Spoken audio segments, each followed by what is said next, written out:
The movie begins with a montage of a beautiful island with beautiful jazz music being played by a young attractive girl, Nora, a young girl from Chicago performing in front of Manuel Alvarez, the most powerful business tycoon on the island.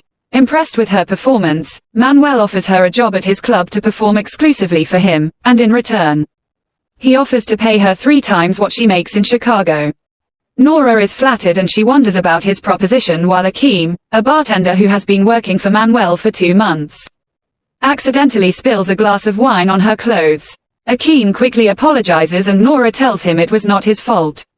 But an arrogant and condescending Manuel slits the throat of Akeem, demonstrating his brutal show of force and making a statement on his zero tolerance for mistakes.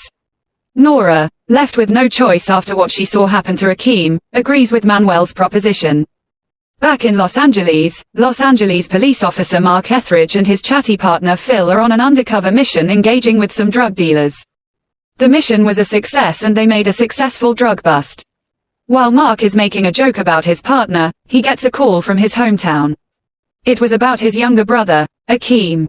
Mark drowns in sorrow. It is revealed that Akeem and Mark grew up together since their parents migrated to the island.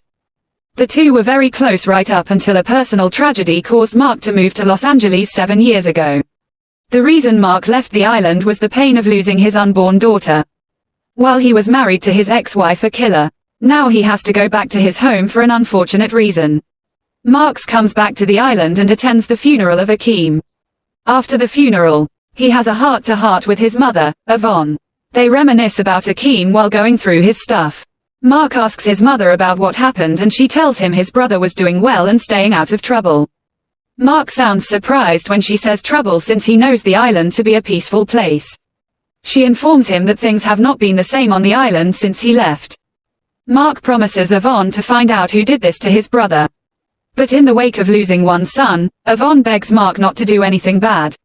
He calms her down, promising everything will be alright. Next, Mark goes to meet his old friend and chief police on the island, Nate Wayland. Mark asks Nate if he has any lead on the investigation of his brother's death. But Nate can't give him anything concrete except his suspicion that it might have something to do with gangs on the island. Mark asks about the gangs with surprise. Nate reveals to him that since the gangs have arrived from the neighboring islands, the rate of crimes committed has increased and drugs are brought to the island by these gangs. He asks Mark to be patient, telling him that the station doesn't have resources like the ones Nate is used to in Los Angeles. On the same day, Mark visits his Akila, who has been running a dojo for the island kids for the past 3 years. After speaking with each other about their past, Akila informs him about the situation on the island. She tells him that the island has been infected with increasing drug-related crimes brought by neighboring islands and that Manuel Alvarez practically owns the island, since he has ownership of the banks, hotels, and construction, giving him a monopoly over the island's entire economy. Akila tells Mark not to put his hopes on Nate's investigation because people won't cooperate out of their fear of Manuel. She also reveals her suspicion that Manuel has some relation with the gangs as they avoid hitting the businesses he owns. Before Mark leaves, Akila tells him that his brother started working for Manuel at his club 2 months ago. Mark then goes to confront Manuel at the club. They have a heated exchange revealing one has done their homework on the other. Manuel then calms down, after denying involvement with Akeem's death. He gives him an address where the gang hangs out to seem to cooperate regarding Akeem. But it was a setup. Right after Mark leaves he makes an arrangement with the North gang members at the club to have Mark taken care of, having a feeling that his visit to the club won't be a pleasant one. Mark meets with his old friend, Tezian, who stashed Mark's guns and ammunition some time ago. He arms himself and goes to the club. After arriving at the club, he starts asking questions about the death of his brother. The gang members try to dismiss and intimidate him, but he easily knocks out each one of them. However, Manuel has also sent hit squads, who ride motorbikes. They arrive at the club and start shooting at Mark, but he somehow escapes. After seeing that Mark has escaped them, they visit Yvonne's house in an effort to draw him out. They arrive at the house and start shooting up the palace, but they find it empty. Mark has already sent his mother to Akila's place. Nate arrives at the bar first and then goes to check Yvonne's house after receiving reports of gunfire at both places. Mark meets Nate at Yvonne's house and asks him to help for the sake of the island. Nate then suggests that he speak to Nora, claiming she might have information about Akeem's death, and gives him her address. Mark then goes to visit Nora, who has been under house arrest on the island, with Manuel assigning a dealer who supplies her with dope and ensures that she is always high. But Nora was able to trick the dealer by pretending to be high and damping the drugs. She has been clean for a while. She is reluctant to speak with Mark at first, but she confesses everything she saw happen to Mark after he promised her to get her off the island. Now Mark's suspicion was confirmed.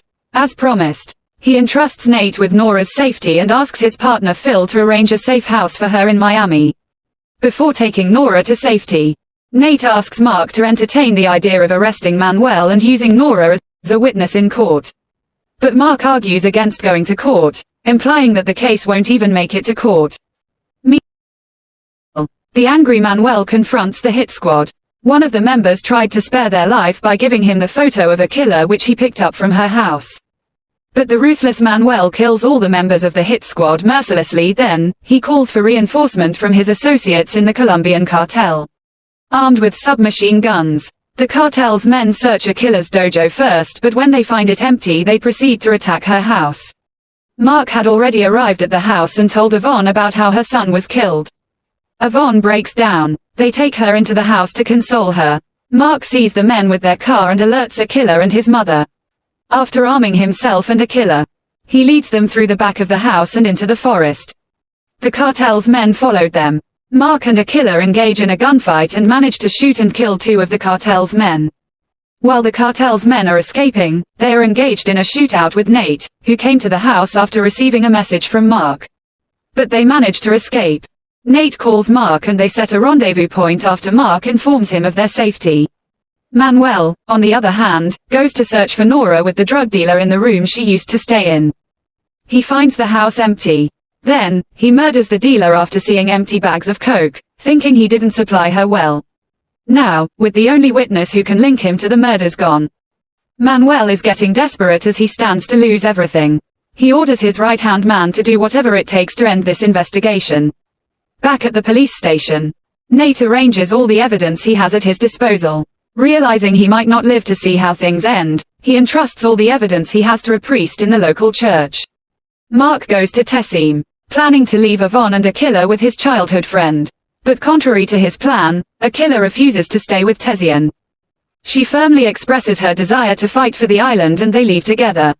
On the same night, Nate arrives to meet Mark at the rendezvous, but Nate is badly beaten and on the verge of dying.